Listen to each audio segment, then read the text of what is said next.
The movie begins in a dark and messy apartment. There are trash bags all over the place, making it hard to walk around. The windows are so dirty that barely any light comes through. Old calendar pages are taped to the wall to help keep track of the date. A young boy named Itsuro Krosu lives in this apartment. He has been struggling with a severe social withdrawal and depression after he was unable to get admission into a university. He has cut off every single person in his life, including his parents. Itsuro believes his existence is meaningless, nothing new ever happens in his life and everything has lost its charm. One day, he's lying on his bed recalling the digits of pi when he decides to commit the unthinkable. He wraps a belt around his neck and ties the other end on a shelf. Just when he lets his body hang, he starts struggling. This causes the shelf to break off the wall and fall down on top of him. Itsuro catches his breath when he notices a beam of light entering the room. Turns out the broken shelf has left a small hole in the wall that opens into the apartment next door. He peeks through the hole to see his beautiful neighbor, Ryo Michi. Itsuro is mesmerized by her beauty as he continues staring at her enjoying her meal. On Ryo's side, the hole is quite unnoticeable since it opens into a bookshelf. Following that day, Itsuro starts observing Ryo's everyday life. He's still surprised about the fact that a pretty girl like Ryo lives right next to him. The next day, Ryo heads out carrying a bag and some books. Seeing this, Itsuro assumes she's a student. He eats the last of his food that consists of a few cheap snacks. Bored and curious, he spends the whole day watching Ryo. Noticing that she only leaves the house to attend classes and never seems to meet anyone, he figures she doesn't have any friends. One day, while Itsuro is snooping, Ryo suddenly disappears. In a desperate attempt to find out where she is, he steps out of his apartment for the first time in a while. He goes over to her door and tries to listen to any sounds. Just when he's trying to peek through the mail slot, he notices a girl downstairs noticing his creepy behavior. The girl, Haruko Kawasaki, came to check on her brother who lives in the apartment below. Just then, she smells some delicious food. Turns out, Haruko brought food for her brother, but after getting no response, she leaves the food hanging on the doorknob and walks away. Itsuro takes the chance to steal the bag, hoping to eat some real food. He opens the bag and takes a few bites before he's interrupted once again. This time, Ryo herself is staring down at his creepy behavior. After a brief introduction, Ryo finds out that Itsuro is her neighbor. She then invites him for lunch at her apartment. He quickly agrees. So while Ryo is preparing the food, Itsuro looks around her apartment when he finds the hole in the wall. Just then, Ryo enters and mentions Itsuro's stretchy trouser strings. After that, they enjoy a delicious home-cooked meal together. Itsuro heads back to his place in a surprisingly good mood after Ryo tells him they should hang out again sometime. Ever since that day, Itsuro starts visiting Ryo more often for meals despite the fact that he's still secretly watching her. One day he finally gathers the courage to ask her why she wants to spend time with someone like him. Itsuro reveals how he has quit his prep school and he doesn't have a job either. Ryo mentions how quickly they have formed a connection over a short span of time and that means a lot to her. Her words touch Itsuro deeply. After quickly finishing his food, he rushes back to his apartment. He decides to stop watching Ryo and gently covers up the hole in the wall with a piece of paper and a thumbtack. A thunderstorm hits that night. Itsuro sits alone in his room, desperately trying to come up with a reason to remove the paper. Just then, he hears Ryo's door open in the middle of the night. He quickly removes the paper only to see Ryo enter her room. She's wearing a transparent raincoat and holding a cutter. Moments later, a suited man follows her in. Just when he hugs Ryo from behind, she quickly attacks him with her fast martial arts moves. She slits the man's throat and brutally kills him. With blood splashed all over her raincoat, she smiles cunningly. Seeing this, Itsuro is terrified. In his panic, he accidentally knocks against the wall. Just then, a book falls over Ryo's shelf and blocks the view. Soon, a mysterious van shows up with a couple of men taking boxes up to Ryo's apartment.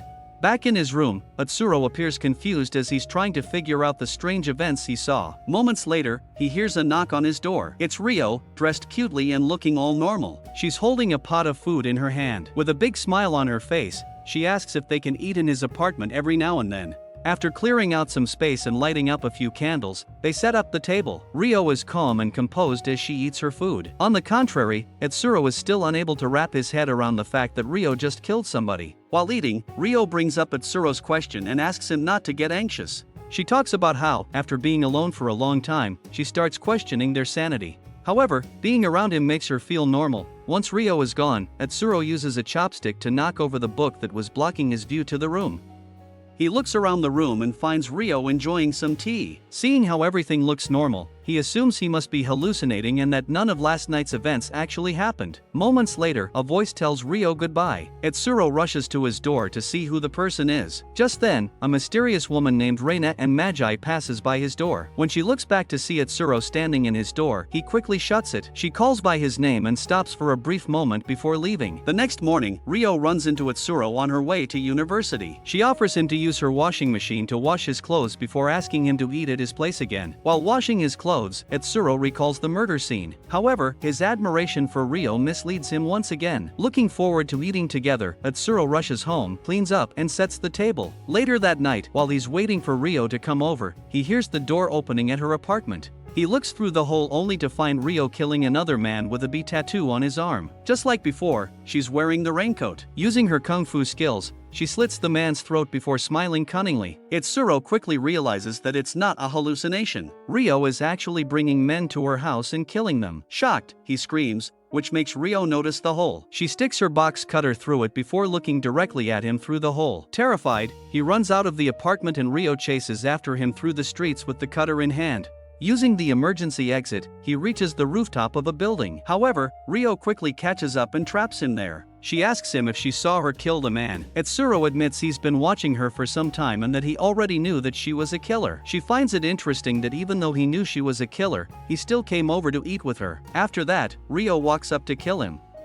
However, Etsuro explains that he once tried to end his life by hanging himself. That's when he found the hole in the wall and saw her. He immediately fell in love with her and he realized being with her felt better than dying. After finding out that Ryo indeed is a killer, Etsuro once again becomes hopeless. He drops to his knees and closes his eyes, ready for her to kill him. Surprised by Etsuro's thoughts, Ryo walks up to him with the cutter. She grabs him and puts the cutter to his neck. Fascinated by how Etsuro has no reaction at all, she doesn't kill him. Upon being asked how he feels right now, Etsuro claims he wants to date her.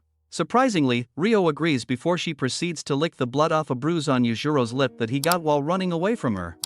Just when he is about to kiss her, she stops him and asks him to continue spying on her. The next day, Haruko finally gets to meet her brother, Kawasaki, who's happily playing with a cat. She urges her brother to stay in contact with them since their parents have been worried about him. After giving him the food that she has brought, she notices Etsuro on the terrace and greets him. Later, Etsuro is washing his clothes using Ryo's washing machine. After that, the two of them have lunch at his place. Ryo is surprised at how clearly Etsuro could see through the hole in the wall. Etsuro apologizes to her and promises to patch the hole, but Ryo stops him. Etsuro is unable to believe how he's dating such a pretty girl like Ryo. After that, Etsuro tells Ryo that he likes everything about her, leaving her a little embarrassed. He promises to get a job so he can be a better boyfriend. Etsuro ends up working at a convenience store, but every time he uses a box cutter, he can't help but think about Ryo brutally killing those men. Despite that, he continues dating her. Later that night, Etsuro comes home and sees Ryo waiting for him by the hole. Etsuro feels it would be better if they were together in the same room. However, Ryo believes they should not be in the same room at night now that they are dating. After that, Ryo asks him to accompany her to university the next day. Turns out she just wanted him to carry her microwave to the university because the one in her lab stopped working. After being isolated for so long, Etsuro feels self-conscious being around so many people. Just being at the university is triggering his complexes.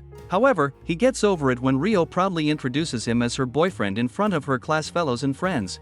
During lunch, he lovingly looks at Ryo, thinking he's the first guy she had ever dated. After that, he tells her about his plan to retake the entrance exam next year. He wants to become a better person for her, someone who deserves to be with her because he can't imagine a future without her. Ryo just laughs, amused by the idea that he thinks he needs to be good enough for someone like her. She reminds him that she's a murderer who has no intention of stopping. She proceeds to tell him that she has been doing it for a while now. Later, after class, Ryo asks if he's hungry. On their way to the restaurant, everything seems normal. Just then, Ryo stops and puts on her clear raincoat. She then grabs a woman right there on the street and kills her while spraying her blood all over the wall. Shocked, Etsuro turns his face away when Ryo asks him if he's okay. Following that, Ryo openly starts killing people in front of Etsuro. During their dates, Ryo would grab any person she wanted and slit their throat right in the middle of the street.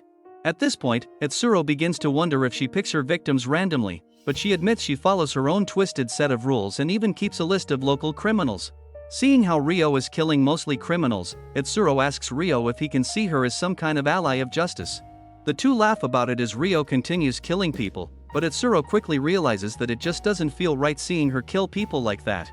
At work, Atsuro is surprised to see that none of her victims are ever reported or discussed in the news. That afternoon on his way back from work, Yujiro runs into his neighbor Kawasaki. The two talk about how cute cats are. After that, Yujiro heads over to meet Ryo at the park. Every time he looks at her, he can't help but think how Ryo keeps killing people. The only thing keeping him in this relationship is Ryo's cuteness. At the park, they share a chocolate and coffee ice cream that he brought with him. Ryo is touched that he bought something just for the two of them. Itsuro's life slowly starts to get better. Now that he's working and has a steady income, he decides to buy a new phone for himself. One day, while working at the cash register, Haruko stops by to buy some snacks. Itsuro gives them to her for free, feeling guilty about the bag of food he stole from her earlier. Later that night, Itsuro heads home to find that his apartment's electricity has been restored. Excited, he greets Ryo, but gets no response. He looks through the hole only to find a note asking him to stay in his room at 10 p.m. After taking a shower, Itsuro gets ready for bed when he looks through the hole when he finds Kawasaki lying on Ryo's bed all tied up. Turns out Ryo has kidnapped Kawasaki. Unable to understand why, he begs Ryo not to kill him. However, she asks him to stay quiet so they don't get caught. He reminds her that murder is a crime and that she shouldn't kill an innocent person like Kawasaki. Ryo refuses to listen to him and proceeds to kill their neighbor. Itsuro is heartbroken seeing Ryo kill Kawasaki. Right after that, Rei and her team show up in a black van and clean up the entire crime scene, which explains why no one has found out about all the murders. Itsuro goes to Ryo's apartment demanding answers. Rei insults him before asking him if he's brave or just stupid. After that, Rei explains that Ryo is a skilled killer who does it fast and clean. Her team is just here to collect the body and clean up the site. She asks her team to chop up Kawasaki's body since he's already in bad shape. Rei asks Itsuro if he finds it odd that Ryo hasn't been caught yet despite killing so many people. Rei further explains that there are people out there who need fresh bodies. Upon asking about Ryo's whereabouts, Rei reveals that she must be out to eat considering she gets hungry after killing people. As she is about to leave, Itsuro stops her to ask why Ryo would kill an innocent person like Kawasaki. So Rei takes him to Kawasaki's apartment and shows him how all this time Kawasaki had been torturing the stray cats he pretended to care for. Rei is unable to understand Itsuro's reaction. She informs him that he's also going to end up dead since it's impossible for Ryo to interact with people for any other purpose. The next morning, Ryo knocks on his door, but he doesn't answer. In a desperate attempt to see him, she jumps from her balcony to his and comes inside. Itsuro tells her he's not feeling well and stays in bed. She lies down next to him to help him stay warm. He proceeds to tell Ryo that killing people is wrong. In response, Ryo asks him if he's overreacting because she killed someone he knew. Yujiro tells her that he has no pity for Kawasaki, but there should be rules. Ryo asks him if he believes some people can be killed and some not. She proceeds to ask him who really gets to decide who lives and who dies. She points out that every country has different rules and they change all the time, so true justice doesn't really exist. Itsuro takes this opportunity to inform her that he doesn't want to see her killing people. This upsets Ryo and she quickly leaves his apartment. At this point, Yujiro admits he still likes her no matter what. The next morning, Itsuro runs into Haruko. She asks if he's heard from her brother lately. Itsuro tries to come up with an excuse to leave, but all she wants to know is if he's been going to university since he hasn't called or visited them in some time. That's when Ryo shows up, clearly jealous. She asks Itsuro who he is talking to. Haruko politely introduces herself before mentioning that her older brother lives in this building. Hearing this, Ryo invites her to wait for him at her apartment, but Itsuro panics and quickly sends Haruko away, promising to contact her if he hears anything from Kawasaki. Later, while eating dinner with Ryo, Itsuro can't help but worry about the fact that Haruko might come back and find out the truth. But seeing Ryo calm about the situation scares him even more. He asks Ryo if she's planning to kill Haruko as well. That's when Ryo reminds him of her rules. If she starts killing people like that, it puts her character in question. So, she promises Itsuro that she won't harm Haruko. A few days later, Haruko texts and asks if they can meet to talk about her brother. While Itsuro is still deciding whether to say yes or no, someone suddenly grabs him and pulls him into a black van. Turns out it's Reina. She warns him to become someone worthy of Ryo or she'll kill him. Itsuro mentions how Kawasaki's sister is looking for him. Rei asks him not to worry. Before leaving, she tells him that he's useless as a person alive, but could make a great dead body. Later that day, Itsuro meets Haruko for tea. She's desperate to find out what happened to her brother. He asks if she has filed a missing person report. Haruko reveals she has in fact retracted the report considering Kawasaki might have gone on a trip. She asks to go with him to see the landlord because she's too scared to go alone. But he agrees so that she doesn't get suspicious. Together, they asked the landlord to open Kawasaki's apartment. To Tsururu's surprise, Reina's team already cleaned everything up. They got rid of all the tools Kawasaki used to hurt the cats. They even placed a fake airplane ticket on the table to make it seem like Kawasaki has gone on a trip. After that, Haruko takes a walk with Itsuro. She still appears worried about her brother, but Itsuro reassures her that he must be fine. She apologizes to him for bothering her. Before leaving, he asks her to inform him about any updates. However, she replies that she won't because she doesn't want to piss off Rio, his girlfriend. Itsuro admits that even though he's dating Rio, he doesn't really know her that well and that she can be a little twisted. Later that night, Itsuro sees a man with the same B tattoo as Rio's earlier victim. The man puts his arm around Rio and to Itsuro's surprise, she doesn't push him away. Later at dinner, Itsuro brings it up and asks Rio who that guy was. Instead of answering, she replies that being a university student, she can meet anyone she wants. Suspecting Rio, Itsuro asks if she's going to dump him. Just then, she accuses him of spending time with Haruko. Itsuro denies her claims and reveals that he only talked to Haruko to protect her. Rio mentions how Reina covered her track, yet he's drooling around Haruko. Suspecting Rio is up to something, he confronts her. This makes her mad, so she leaves the room before asking him to cut off Haruko. After that, Itsuro hugs her, but when he leans in to kiss her, she threatens to kill him. Later that night, Rio meets the B gang and tells them that she's rejecting their offer to be their personal killer. Angry, the leader reminds her that they know she killed one of their members. He asserts that she is now a part of their cleanup crew,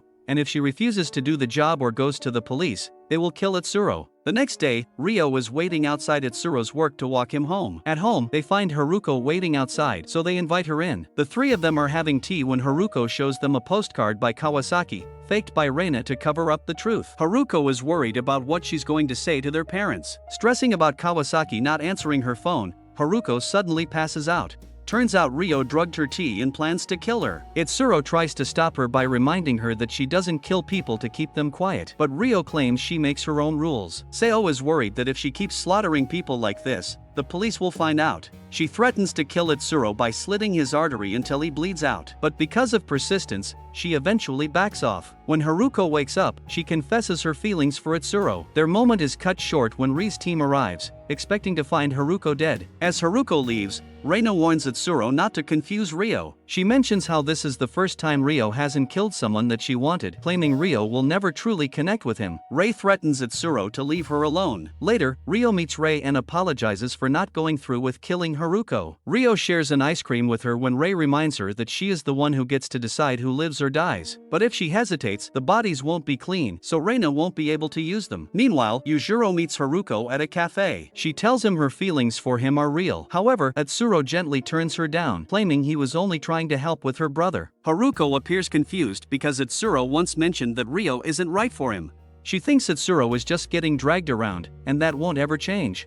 Before leaving, she tells Itsuro she'll be at the cafe again tomorrow if he wants to give her a chance. On his way home, a black van pulls up. Seo believes it's Reina once again, but turns out it's the B gang. They kidnap him and take him to their bar, asking him to convince Rio to kill for them.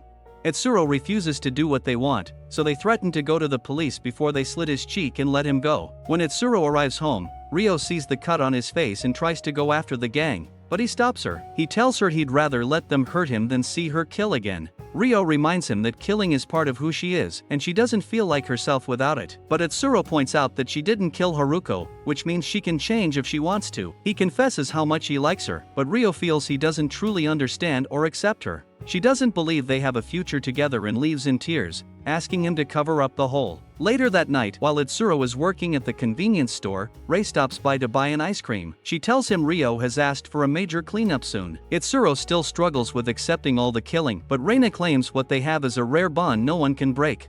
That night, Itsuro hears strange sounds coming from Rio's apartment. He rushes to look through the hole only to find Rio killing another person, with the difference that this time she doesn't smile after killing. Instead, she's crying. This makes him believe that the B gang must have forced her to kill this person. At that moment, Itsuro has a wild realization. Rio might not change or need him, but he can't deny the fact that he needs her. After calling Haruko to inform her he can't meet up, he goes straight to the B gang's bar. Itsuro begs them to stop Rio from killing, but when they don't listen, he pulls out a cutter and tries to fight them. Certainly, he's no match for the whole gang, and they quickly overpower him. The gang throws him to the ground and starts beating him up. That's when the gang leader grabs him and tries to cut his neck the same way Rio does. Just then, the power cuts out and sleeping gas fills the room. As everyone starts passing out, Rio shows up in her transparent raincoat. She's initially surprised to see Itsuro there, but when she notices he's hurt, she gets furious. She grabs his cutter and using it along with her own takes down all the gangsters. Rio kills the gang leader before helping an injured Itsuro onto the couch. She explains to him how she didn't enjoy the kill this time, but that doesn't mean she'll stop. After confessing their love for each other, they kiss. Just then, Rio stabs him. She smiles, saying she always wanted to kill someone she liked, but quickly realizes that it doesn't feel the way she expected. Itsuro is oddly happy to hear that. They express their love for one another before collapses. Several days later, Rei sees Rio with a suitcase while Itsuro follows her on crutches. They agree to have their old apartment cleaned, and Rei jokes he shouldn't stop spying on her just because they're moving in together. As they walk off together, Rio tells Itsuro she won't kill anyone else, but someday she will kill him. Itsuro smiles and says, that's fine because his artery belongs only to her. Then she pauses, realizing they never even learned each other's first names. They laugh as they finally introduce themselves properly. The movie ends as they shake hands like it's the start of something new. Thus, we reach the end of this movie. Thanks for watching. If you like the movie, support us. Don't forget to subscribe for more movie recaps. See you in the next movie. Goodbye.